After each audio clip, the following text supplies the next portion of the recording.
अगर आप सीख रहे हैं पावर बीआई और सीखना चाहते हैं उसे हिंदी में, तो ये चैनल है आपके लिए।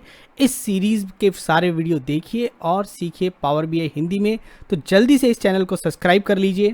नमस्कार दोस्तों, मैं अमित आपका स्वागत करता हूं पावर बीआई हिंदी के एक और वीडियो में। और इस वीडियो में हम सीखेंगे दो डेक्स फंक्शन, जो कि है एलसीएम और जीसीडी। सो एलसीएम क्या होता है? एलसीएम होता है लोएस्ट कॉमन मल्टीप्लायर, या जो दो नंबर हैं उनके बीच में कौन सा ऐसा नंबर है जो दोनों नंबर से डिवाइड हो जाएगा। सबसे छोटा नंबर जो इन दोनों नंबर से डिवाइड हो जाएगा वो हमें निकालना रहता है लोएस्ट कॉमन मल्टीप्लायर में। तो एलसीएम फंक्शन में हम दो आर्ग्यूमेंट देंगे, नंबर 1 नंबर 2। उसकी क्या लिमिटेशंस है वो यहाँ पर पैरामीटर्स में दी गई हैं। उसके अलावा अगर वो नॉन न्यूमेरिक है तो क्या क्या एरर आएंगे, अगर आर्ग्यूमेंट लेस देन 0 है तो फिर क्या एरर आएगा, अगर जो नंबर है वो 2 की पावर 53 यानी 53 से बड़ा है, 2 की पावर 53 से बड़ा है, तो क्या नंबर आएगा ये भी आपको पता चलेगा। एग्जाम्पल दिए हुए हैं यहाँ पर कैसे एलसीएम यूज़ होगा। तो एलसीएम में एलसीएम 5,2 तो 10 आएगा, क्योंकि इन दोनों के बीच में कोई कॉमन फैक्टर नहीं है तो रिड्यूस नहीं हो सकता है ये नंबर, तो सीधा मल्टीप्लिकेशन ही है। और 24 और 36 दो नंबर हैं, इनके बीच में 12 का कॉमन फैक्टर है, तो 12 फिर ये 2 ये 3, 12 into 2 into 3 which is 72, 12 into 6 is 72। सो ये नंबर इस तरीके से हमारे पास आ रहा है। तो ये तो हो गया एलसीएम। अब होता है जीसीडी, और ये जीसीडी को हम कभी कभी एचसीएफ भी बोल देते हैं, हाईएस्ट कॉमन फैक्टर या ग्रेटेस्ट कॉमन डिवाइज़र। इन दोनों में से जो भी नंबर है उसमें से कौन सा ऐसा नंबर है, सबसे बड़ा नंबर है जो इन दोनों नंबर को डिवाइड कर देगा।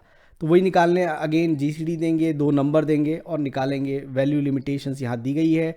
फिर से आर्ग्यूमेंट नॉन न्यूमेरिक हुआ तो क्या एरर आएगा, आर्ग्यूमेंट लेस देन 0 हुआ तो क्या एरर आएगा, divide 1 divide any value evenly, prime number has only itself and 1 as divisor. ये कुछ रिमार्क्स हैं इसके। और 2 की पावर 23 अगर यूज़ किया है, 2 की पावर 23 से ऊपर का कोई नंबर यूज़ किया है या वो यूज़ किया है तो आपको एरर आएगा। एग्जाम्पल दी हैं जीसीडी 5 और 2 का, इन दोनों के बीच में कुछ भी कॉमन नहीं है। एक आएगा 24 और 36 के बीच में 12 कॉमन है और वही सबसे बड़ा कॉमन है। इसके बाद ही दोनों नंबर किसी से डिवाइड नहीं होंगे। हालांकि कॉमन तो 2 और 6 है, 2 और 3 भी हैं, क्योंकि 2 से दोनों इवन नंबर है तो 2 से डिवाइड होते हैं, 3 से भी डिवाइड होते हैं, और ये दोनों नंबर 6 से भी डिवाइड होते हैं। तो ये सारे नंबर भी हैं, लेकिन सबसे बड़ा नंबर जिनसे दोनों नंबर डिवाइड होते हैं वो 12 है। ऐसे जीसीडी 7 और 1 है। अब एक तो प्राइम नंबर आ गया है, जैसे कि 5 और 2 वो दोनों भी प्राइम नंबर थे तो एक ही आना था, और यहाँ पर भी 7 और 1 एक प्राइम नंबर आ गया तो एक ही आएगा हमारे पास आंसर। तो ये सारे रूल्स रहते हैं एलसीएम और जीसीडी के। तो इसको पावर बीआई में जाके चेक करते हैं कैसे इस पे काम करेंगे। तो चलिए पावर बीआई पे चलते हैं और पावर बीआई के ऊपर इनको करके देखते हैं। तो सबसे पहले क्या करेंगे, पावर बीआई पे एक डेटा बना लेंगे। तो होम टैब के अंदर एंटर डेटा में को यूज़ करेंगे, और उसमें यहाँ पर अपन बना लेते हैं नंबर 1 और नंबर 2, दो नंबर बना लेते हैं। तो कुछ तो एग्जांपल वहीं से ले लेते हैं, 5 और 2, ठीक है। फिर एक हम ले लेते हैं 24 और 36, वो तो वहीं पे थे।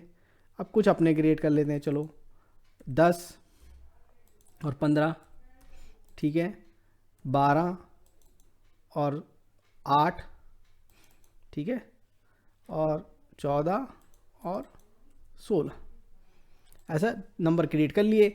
इसको नाम दे देते हैं डेटा 1 और इसको हम लोड कर लेते हैं। तो इसको लोड करेंगे इस डेटा को, और ये डेटा अब हमारे लिए लोड हो रहा है। और अब ये लोड हो गया। अब यहाँ पर जाएंगे डेटा टैब के अंदर। अब ऐसा ज़रूरी नहीं है मुझे कॉलम बनाना है तो मैं डेटा टैब के अंदर जाऊँ, मैं कॉलम यहाँ से भी बना सकता हूँ। बट डेटा टैब के अंदर क्या होता है कि जब हमें डेटा साथ में दिखता रहता है। अब ये इंपोर्ट मोड का फ़ायदा है, क्योंकि इंपोर्ट मोड में हमें डेटा दिखता रहता है। अब ये डायरेक्ट क्वेरी मोड होता तो हमें जो है डायरेक्ट क्वेरी मोड की टेबल नहीं दिखती। लाइव में तो बिल्कुल ये आता ही नहीं है अगर लाइव मोड है तो चलो अब देखते हैं। नंबर 1 आ गया, नंबर 2 आ गया, डेटा टैब में हम आ गए हैं। एक नया कॉलम बनाना है तो क्या हो, किसी भी कॉलम पे क्लिक कर लो तो कॉलम टूल मिल जाता है, टेबल पे क्लिक करो तो टेबल टूल मिल जाता है, कॉलम पे क्लिक करो तो दोनों ही आते हैं बेसिकली। अब टेबल टूल लो, कॉलम टूल लो, कहीं से भी लो, या राइट क्लिक कर लो, तीनों में से किसी भी एक जगह पे जाके न्यू कॉलम प्रेस कर लो तो नया कॉलम बनेगा। अब जो कॉलम होता है वो रो लेवल पे कैलकुलेशन होता है, मतलब हर एक रो जो डेटा की उस पर हम कैलकुलेट करेंगे इसको, कॉलम को। तो अब तो चलिए बनाते हैं इस कॉलम को। इसका नाम ही एलसीएम रख देते हैं। कैसे लेंगे एलसीएम? एलसीएम 2 नंबर का ले लेते हैं। तो एलसीएम जो है पहले एक काम ऐसा करते हैं, एक नंबर तो यही रख लेते हैं और एक ऐसा करते हैं खुद से ही डाल देते हैं 4, ठीक है। तो हमने कहा कि सबका जो नंबर 1 का एलसीएम है 4 से लो, क्या आता है इनका एलसीएम। तो देखो 5 और 4 के बीच में तो कुछ कॉमन है नहीं, तो 20 हो गया 24, और 4 के खुद के टेबल में 24 आता है तो 24 ही आ गया। 10 और 4 के बीच में 2 कॉमन है, तो फिर ये जो है 20 आ गया।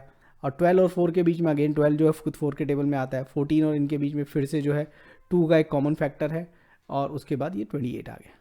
तो ये तो हो गया। देखो अब हमने एक नंबर स्टैटिक ले लिया, एक जो है वहाँ से ले लिया। अब दोनों नंबर भी हम ले सकते हैं, पर दोनों नंबर लेंगे तो क्या होगा, ये डेटा सेम डेटा रिपीट होने लगेगा। जैसे यहाँ पर मैंने लेट्स से एक नंबर ले लिया 18, तो क्या होगा, क्योंकि दोनों अब स्टैटिक हो गए तो सेम रिजल्ट रिपीट होने लग गया।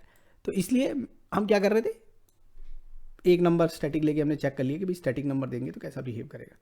तो नम 1 ले लेते हैं, और दूसरा अब num 2 ले लेते हैं। तो चलिए एलसीएम चेक कर लेते हैं फटाक से इनका दोनों का। तो ये तो 10 होना ही था, दोनों में कुछ भी कॉमन नहीं है। इन दोनों में 12 कॉमन है, तो वो फैक्टर निकाल के फिर मेथड से आप देखोगे ये 12, फिर ये 2 है, ये 3 है, तो दोनों में फिर से कोई कॉमन नहीं है, तो 12 इंटू 2 इंटू 3 12 हो गया। ये 10 और 15 है, इसमें 5 कॉमन है, तो 5 इंटू 2 इंटू 3 30 हो गया। 8 और 12 4 कॉमन है, फिर से 4 इंटू 3 इंटू 2 24 हो गया। और इसी प्रकार से यहाँ पर जो है 14 और 16 में जो है सिर्फ 2 का कॉमन है, तो ये 2 होगा, ये 7 होगा, ये 8 होगा। 8 एंड 7 56 एंड डबल जो हो गया 112 हो गया। तो इस तरीके से आप जो है एलसीएम आपको मिल जाएगा। ठीक है, अब ये एलसीएम निकालना, कब मैथमेटिकल का भी कुछ बनाना हो पावर बीआई में तो बना सकते हैं, एलसीएम निकल रहा है। ठीक है, अब चलिए एचसीएफ निकाल लेते हैं, या GC greatest common division GCD. ठीक है, सो जीसीडी और जीसीडी में फिर से हम लेते हैं num 1, और इस बार दोनों डायरेक्टली नंबर ही ले लेते हैं। ठीक है, आपको पता ही है कैसे करना है अगर स्टैटिक होगा तो चलिए इन दोनों के बीच में तो कुछ कॉमन है नहीं, तो 1 ही कॉमन है, और दोनों प्राइम नंबर है तो वैसे भी 1 ही आना था। इन दोनों के बीच में क्या है, 12 कॉमन है, मैक्सिमम भी 12 ही है। 12 से कॉमन तो खैर दोनों आते तो 2 से भी है डिविजर इनका, और 3 से भी है, 6 से भी है, 12 से भी है, 12 मैक्सिमम है। ठीक है, 10 और 15 में 5 है, 12 और 8 में 4 है, 14 और 16 में 2 है। ठीक है, तो ये ग्रेटेस्ट कॉमन डिविजर है, तो वो हमें मिल जाएगा। तो ये हमने ट्राई कर लिया एलसीएम और जीसीडी। तो आप भी इन दोनों फंक्शंस को ट्राई करिए और हमें बताइए और क्या दिखाएं इस सीरीज में आपको। इस वीडियो को देखने के लिए धन्यवाद। Keep watching, keep asking questions in comments, subscribe to my channel and press the bell icon so that you can get notification for new videos. Thank you.